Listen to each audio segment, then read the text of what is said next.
Alright, ghouls and gals, like all of my new movie reviews, I'm gonna keep it short, sweet, simple, and to the motherfucking point. Alright guys, let's get started.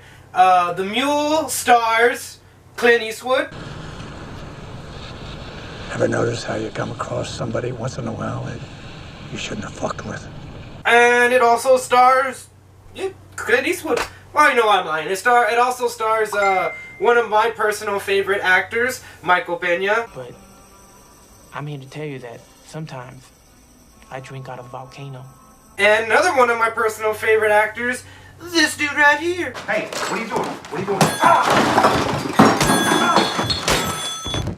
Bradley Cooper. Alright guys, The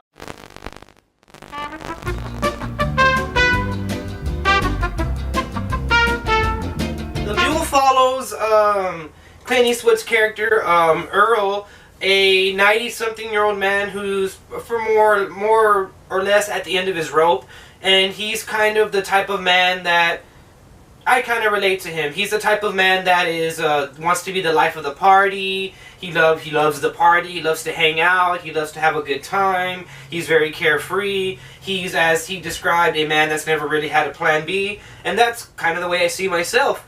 And this movie kind of follows Clint Eastwood as he sort of does that, and he comes on hard times. He needs to help out his family. He needs to help himself. And he needs money. He needs money. We all need money, right? And that's when he gets approached by this certain character who kind of tells him, like, hey, we need people to drive for us. We literally just need you to drive this truck that you already own from point A to point B, and we'll give you money. And like anybody else, Clint Eastwood is kind of like, hey, that sounds fucking good. That's a good fucking deal. And so he gets involved with these people, and he slowly starts to realize, like, oh shit, I'm involved with the fucking cartel. And so that's when the story kind of takes off. You start to watch the story unfold about a 90-something-year-old man who is now a drug mule for the cartel. And honestly, there isn't any other person that I can see playing this part but Clint Eastwood. And another thing that I would like to congratulate Clint Eastwood on, because I know he's watching this video, is it's fucking amazing seeing somebody his age star in and direct and executive produce a movie. I don't think we'll ever fucking see anybody else do this again except for maybe this guy. You're tearing me apart, Lisa! But just for that alone, you should go and see this movie.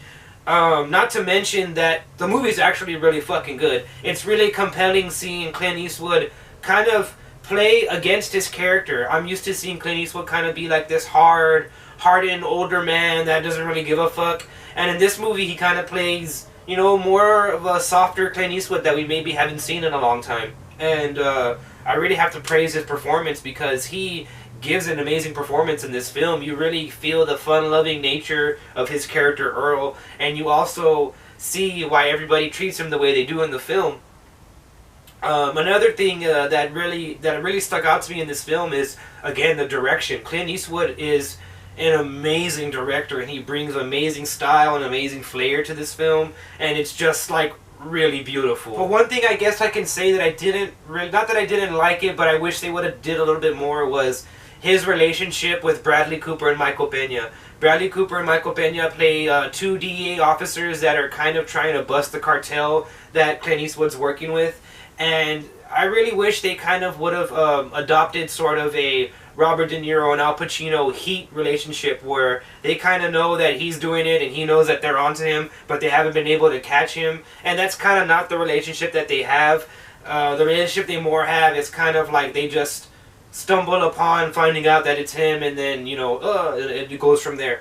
I mean, I'm not saying it's bad. Nobody does a bad job in this film. I just wish that they kind of, you know, explored that aspect of the story a little bit more. Another thing that this film surprisingly does well is comedy. This movie is actually really funny, and Clint Eastwood is actually really fucking funny, and he has some really good comedic timing, and that really surprised me, because again, I know Clint Eastwood for being this guy. Go ahead. Make my day. Or being this guy. Ask yourself one question. Do I feel lucky? Well, do you, punk? You know, so it's kind of not weird, but it's fun. It's cool to see a 90-year-old Clint Eastwood be funny and like, you know, call somebody mocoso and shit like that. It's really fucking cool. So for that, guys, I gotta give this film an 8 out of 10. It really surprised me, and I thought that this film was gonna be like, Clint Eastwood, an old 90-year-old man, fights against the cartel to protect his family. And I thank God that's not what this is. It's an actual compelling, dramatic, funny story that I think anybody could really enjoy, guys. So again, guys, it's an 8 out of 10, and I'm Ryan T, and I'll see you in the next one. Oh yeah, and make sure you subscribe to my channel, you sexy bitch.